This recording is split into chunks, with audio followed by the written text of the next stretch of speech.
आज हम बनाएंगे प्याज की सब्जी जो काठियावाड़ी स्टाइल में बनती है। उसे बोलते हैं आखी डूंगरीनु शाक, जो पंजाबी सब्जी को भी आप भुला दोगे। ये सब्जी थोड़ी सी स्पाइसी और टेस्टी होती है। ये आप बाजरे की रोटी के साथ, भाखरी के साथ या फिर फुल्का रोटी या फिर आप इसे खिचड़ी के साथ भी सर्व कर सकते हो। तो थोड़ा सा स्पाइसी और चटाकेदार आखी डूंगरीनु शाक, उसकी रेसिपी देख लेते हैं। तो चलिए रेसिपी शुरू करते हैं। नई रेसिपी सीखने के लिए मेरी चैनल को सब्सक्राइब करें और बाजू में दी गए हुए बेल आइकन को ज़रूर से दबाएं ताकि नई रेसिपी की नोटिफिकेशन आपको सबसे पहले मिले। उसके लिए मैंने यहाँ लिए हैं 10 से 12 प्याज, जो मैंने छोटी छोटी यानी कि बहुत छोटी भी नहीं और बहुत बड़ी भी नहीं ली है। आप चाहो तो इससे छोटी भी प्याज ले सकते हो। अगर आपके पास छोटी प्याज नहीं है तो आप रेगुलर यानी कि बड़ी प्याज के पीस कट करके इसे भी आप सब्ज़ी बना सकते हो। तो सारी प्याज हम एक साइड कर लेते हैं। अब उसमें से हम एक प्याज लेंगे और उसका ऊपर का हिस्सा और नीचे का हिस्सा हमें थोड़ा थोड़ा ही कट कर लेना है। तो इस तरह से हमें प्याज का आगे का हिस्सा कट कर लेना है ताकि जब हम प्याज को फ्राई करें तो उसके सारे लेयर्स खुल ना जाए। तो इस तरह से आगे का हिस्सा कट करके और पीछे का हिस्सा कट करके हमें सारी स्किन, उसके ऊपर की जो रफ वाली स्किन है वो निकाल देनी है।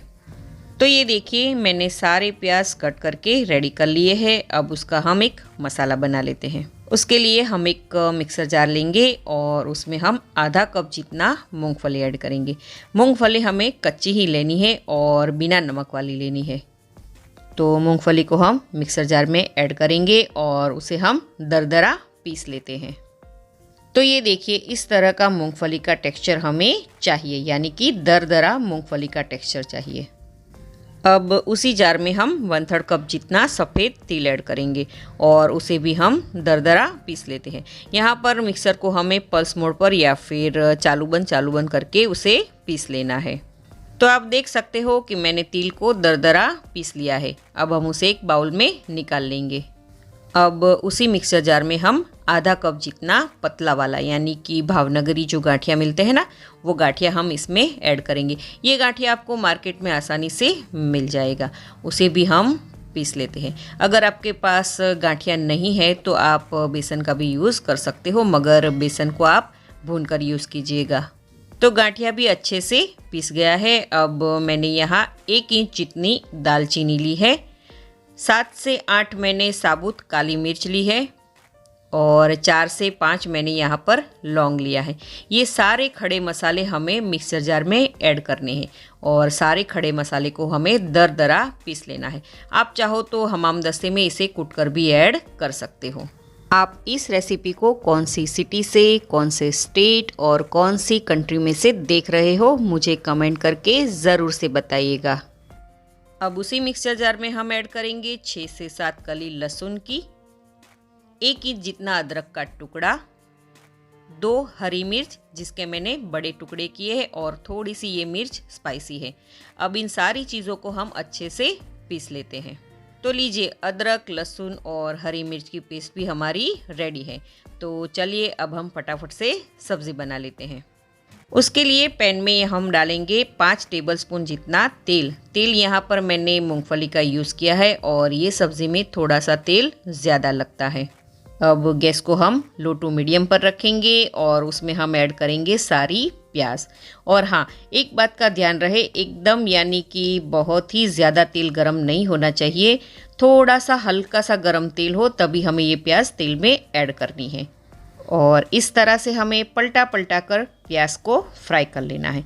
प्याज को फ्राई होने में कम से कम 5 से 7 मिनट का समय लगता है, तो पेशेंस के साथ आप इसे फ्राई कीजिएगा। प्याज गोल्डन कलर की हो जाए और थोड़ी सी सॉफ्ट हो जाए तब हम ये सारी प्याज को तेल में से एक बाउल में निकाल लेंगे। अब उसी तेल में हम 1 टीस्पून जितना जीरा, 1 चुटकी जितनी हींग और हमने जो अदरक, लहसुन और हरी मिर्च की जो पेस्ट तैयार की थी ना, वो सारी पेस्ट हम इसमें ऐड कर देंगे और इसे हम 1 से 2 मिनट तक सौते कर लेते हैं ताकि जो अदरक और लहसुन का जो कच्चापन है वो निकल जाए। अब गैस की फ्लेम को हम लो पर रखेंगे और उसमें हम ऐड करेंगे खड़े मसाले जो हमने पीस कर रखा था ना, वो उसे भी हम कुछ सेकंड तक इस तरह से सौते कर लेते हैं। अब मैंने यहाँ 3 से 4 टमाटर की प्योरी बना कर रखी थी, वो ऐड करेंगे। मैंने टमाटर मीडियम साइज़ के लिए थे और एक बार तड़के के साथ टमाटर की प्योरी को हम अच्छे से मिक्स कर लेते हैं। अब टमाटर की जो प्योरी है वो जल्दी से कुक हो जाए उसके लिए हम स्वाद अनुसार नमक ऐड करेंगे और टमाटर की प्योरी को अच्छे से कुक होने देते हैं। अब पैन को कवर करके हम 2 मिनट तक टमाटर को कुक होने देते हैं। तो 2 मिनट हो गई है और आप देख सकते हो कि टमाटर की प्योरी अच्छे से कुक हो गई है और उसके साइड में से तेल भी रिलीज़ होने लगा है, ये देखिए। अब हम क्या करेंगे कि हमने जो मूंगफली को क्रश करके रखा था ना, वो सारा इसमें ऐड कर देंगे, यानी कि टमाटर की ग्रेवी में हम ऐड कर लेते हैं। साथ ही में दरदरा पिसा हुआ तिल और दरदरा पिसा हुआ गाठिया, और ये तीनों चीज़ें डालने के बाद अच्छे से मिक्स कर लेते हैं। ये तीनों चीज़ें यानी कि मूंगफली, तिल और गाठिया डालने से सब्ज़ी में एक अच्छी सी ग्रेवी तो होती है और उसका साथ ही में टेस्ट बहुत ही बढ़िया आता है। अब ये ग्रेवी थोड़ी हमें थिक लग रही है, तो अब हम उसमें ऐड करेंगे 1 कप जितना पानी, और पानी डालने के बाद ग्रेवी को अच्छे से मिक्स कर लेते हैं। मैंने यहाँ पानी हल्का सा गुनगुना लिया है। तो सब चीज़ें अच्छे से मिक्स हो गई है। अब हम उसमें मसाला करेंगे। 1 टीस्पून जितनी हल्दी पाउडर, 1 टेबलस्पून जितना धनिया जीरा पाउडर, 1 टेबलस्पून जितनी कश्मीरी लाल मिर्च पाउडर और आधी टीस्पून जितना हम गरम मसाला ऐड करेंगे और सारे मसाले को हम अच्छे से मिक्स कर लेते हैं। यहाँ पर कश्मीरी लाल मिर्च पाउडर मैंने सब्ज़ी में बढ़िया सा कलर आए उसके लिए यूज़ किया है, और तीखा आप अपने हिसाब से कम या ज़्यादा कर सकते हो। अब ये ग्रेवी को हम कवर कर लेते हैं और उसे हम 2 से 3 मिनट तक लो गैस की फ्लेम पर कुक होने देते हैं।